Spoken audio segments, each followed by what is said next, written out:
What's up guys, KooKenji here, and in today's video we have the Christmas Noobs guide. In this video we're going to have some tips regarding general FIFA, and then we're going to be focusing in on pro clubs and how you can be getting in on pro clubs. So the first thing we're going to want to look at is going to be in the settings, and that's going to be the camera settings. So if you just follow along as I am on the screen, go into settings, then go into game settings, and then you can find your camera settings here. Now I'm not going to go into extreme detail about why I'm using these settings, as I've already got a video for that, but I'm just going to say these settings, for me at least, they are the best settings because it gives you the best angle of the pitch, and with that, making plays is just so much more easier. You can make so much better plays with passing or even just tackling, so I do recommend these settings. All you have to do is change the camera settings from default to custom, and then you can change the height and zoom, and the height you want to be 20 and the zoom to be 0, so you can see as much of the pitch possible.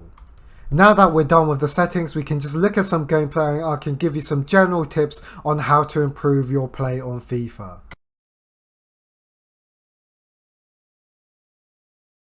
I'm going to be covering defending here because defending is the hardest part of FIFA.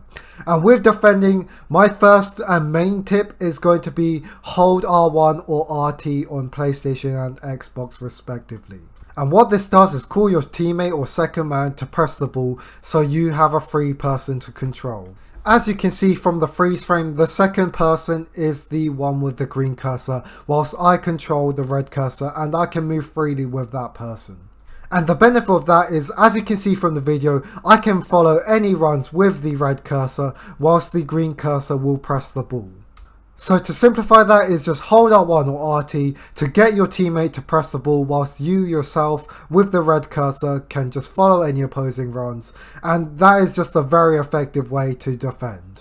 And this is effective not only in pro clubs but in every single FIFA game mode, as it's a very effective way to just be a nuisance to the attackers. The next tip I have for you is to jockey, and to jockey all you have to do is press L2 or left bumper on Xbox. And by doing that you can make this crab movement moving side to side, as you can see in the slow-mo, allowing you to cover ground quickly without foregoing your position. And you can use this in combination with R1 or RT, and you can swarm defenders effectively. Watch here, you can see I'm going to go around the back of him whilst my other defender is pressing him from the side, and we can just do this nice pincer movement and it's an easy tackle from there. Finally, this is going to highlight how quickly you can move, as I'm up against a skiller and I'm just going to move back inside being a menace, and then I can confuse him and take the ball off him. That's going to conclude my general segment, so now let's move on to pro clubs. The first thing we're going to be covering in pro clubs is going to be attributes and attributes priorities. So if you're new to FIFA pro clubs, you have skill points, and I believe you have around 15 at the start, but with these skill points you can boost your stats, and the main stat you're going to want to boost is going to be pace. Now this is going to be for every position except for goalkeeping, but you want to max out pace as fast as possible because obviously pace is always incredibly good in FIFA. Now where you go after pace is going to be completely up to you and your preference. I personally like going into dribbling for pretty much all the other positions as well. However, you might want to go into something like shooting or physical. Now if you want to learn more about what attributes you want to go into, do make sure to check out my playlist down below because I have done guides on pretty much every single position, so you can learn on which attributes you want to invest in. And just to summarize, you want to go into pace and get as much as possible. You won't be able to get all of them and you won't be for a while. However, you can just leave the last two and get all the other pace. The next thing we're going to be looking at is any. Now, if you're new to pro clubs, any is quite a controversial position. A lot of people don't like playing against it or playing with them because it kind of defeats the purpose of pro clubs of controlling one player. And any effectively just means you control every other position that doesn't have a normal player in already. The reason you might want to play with an any is because the CPUs simply just suck and they are completely RNG based, so you don't know whether you've got good CPU or bad CPU until it's simply too late. And because of that, in my opinion, it is just so much less fun than playing with an any.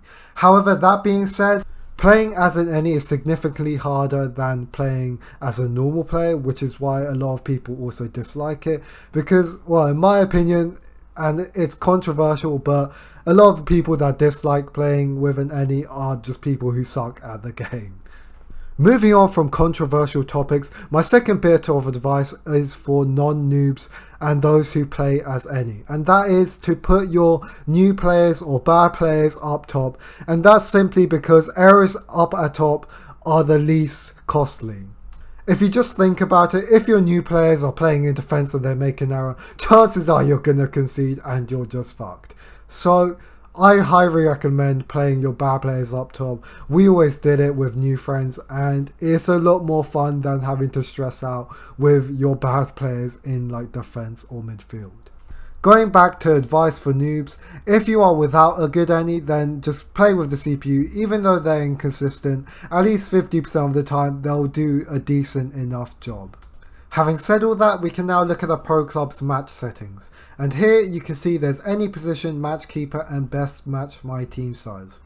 Now with any position, that's just going to match what any position you have. So if you've got an any, then you'll match up against players with any's. And likewise, if you have a CPU, then you'll just match up against players with CPUs.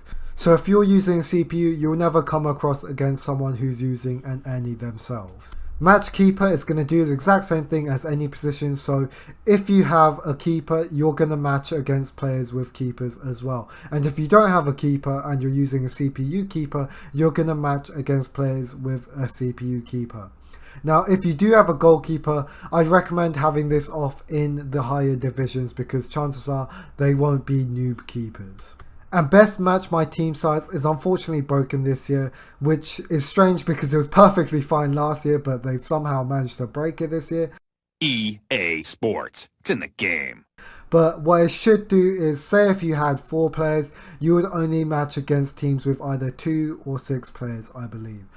Or it would match you against teams with 4 to 6 players. So basically it would cap how many extra players the other teams could have.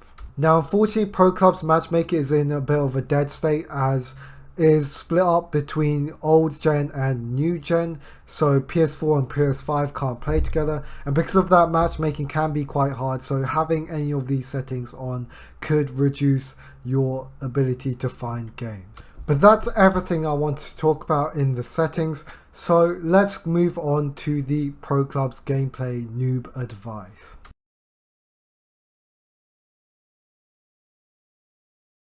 The absolute first thing I want to cover here is don't spam call for the ball. Now here you can see I'm calling for the ball. Above my player with the yellow cursor, there's a ball mark popping up. Now that's not to say don't call for the ball, because there are plenty of times where you do want to call for the ball, but just don't spam for the ball because there is a time and place, and if you do spam it, you'll probably get kicked very quickly. And it's just a really annoying thing to come across, and chances are you'll just lose the ball all the time, so it's not even fun for the person who's doing it as well. On the screen you can see the camera is completely focused on me, and to do that all you have to do is touch the touchpad on PlayStation, and by doing that it will switch the focus onto the ball and onto yourself. There you just saw I switched it back to the ball, and by doing that it can just allow you to see where you are when you're outside of the camera.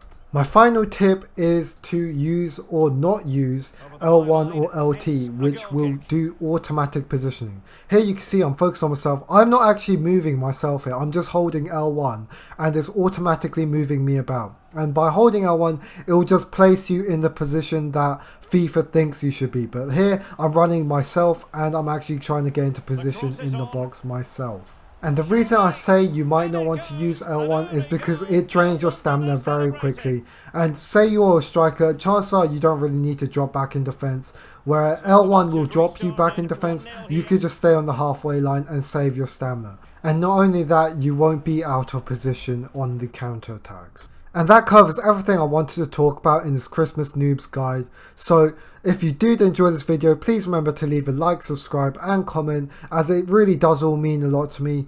But anyways, I hope you guys have a good day and bye bye.